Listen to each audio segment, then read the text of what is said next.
Dear students, welcome to Irfan Science Academy. I am your physics instructor Ahmad Saeed. बेटे जैसा कि हमने 9th क्लास फिज़िक्स को शुरू किया था और उसके चैप्टर नंबर 2 के तकरीबन मैक्सिमम टॉपिक्स जो हैं वो हमने क्लियर कर लिए हैं। तो आज बेटे one of the most important long question जिसको सेकंड इक्वेशन ऑफ मोशन का नाम दिया गया है उसको आज हमने शुरू करना है। बेटे अगर आपने फर्स्ट इक्वेशन ऑफ मोशन नहीं देखी तो उसका लेक्चर भी हमारे चैनल पे मौजूद है। आपको आई बटन में यहाँ पर डिस्क्रिप्शन में उसका लिंक मिल जाएगा, आप पहले उसे एक दफ़ा देखें ताकि आपको सेकंड इक्वेशन ऑफ मोशन में ग्राफ को समझने में कोई भी डिफिकल्टी ना हो। चलें शुरू करते हैं। बेटे ग्राफ से ही शुरू करते हैं। हमने फर्ज करना है कि मेरे पास एक ऑब्जेक्ट है जो यूनिफॉर्म एक्सेलरेशन से मूव कर रहा है। यूनिफॉर्म एक्सेलरेशन का मतलब है कि यहाँ पे उसकी एक्सेलरेशन क्या है, a। बेटे इसको एक ग्राफ की सूरत में जब हम प्लॉट करेंगे तो उसकी कुछ रिप्रेजेंटेशन इस तरह होगी कि ऑब्जेक्ट ने जो डिस्टेंस कवर किया है वो इस तरह, यहाँ पे जो उसकी वेलोसिटी है वो vi है, यहाँ पे जो उसकी वेलोसिटी होगी जाके वो फाइनल वेलोसिटी होगी।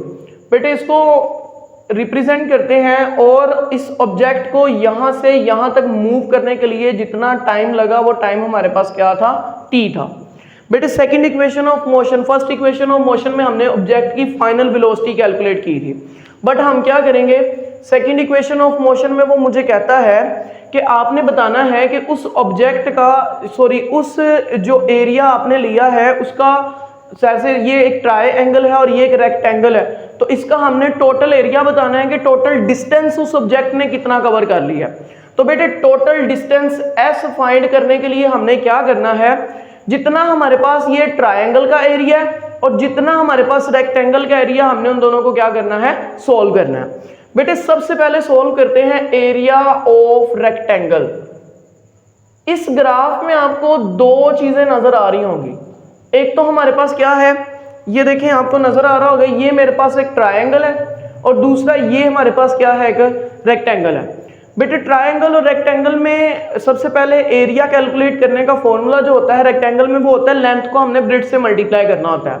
बेटे इसकी लेंथ क्या है हमारे पास, ऑब्जेक्ट ने इनिशियल वेलोसिटी से मूव किया तो वो हमारे पास क्या आ जाएगी, vi। देन ब्रेड्थ जो है वो उसकी हमारे पास जो ऑब्जेक्ट ने मूव किया with respect to time move किया तो ये हमारे पास आएगी vit। तो हमारे पास जो एरिया ऑफ रेक्टेंगल आ गया वो क्या आया हमारे पास, vit। बेटे सेकंड इसको मैं S1 का नाम दे देता हूँ, ये मेरे पास फर्स्ट वाला एरिया, फर्स्ट वाला डिस्टेंस आ गया। एरिया ऑफ ट्रायंगल फाइंड करते हैं। एरिया ऑफ ट्रायंगल फाइंड करने के लिए हम फॉर्मूला लगाते हैं 1/2 length plus multiply by breadth वाला। बेटे 1/2 क्यों आता है, क्योंकि ये कंप्लीट रेक्टेंगल नहीं है, ये एक हाफ है, तो इसलिए हम इसको क्या करेंगे 1/2 से मल्टीप्लाई करेंगे। लेंथ मल्टीप्लाई बाय ब्रेड्थ होती है। बेटे लेंथ जो है वो हमारे पास क्या होगी, अब देखें इस ऑब्जेक्ट ने यहां से यहां तक मूव किया है, एक तो इसको एक्सेलरेशन लगी है इस ऑब्जेक्ट को यहां से यहां तक मूव करने के लिए, और दूसरा विद रिस्पेक्ट टू टाइम था तो यहां पे क्या आएगा 80।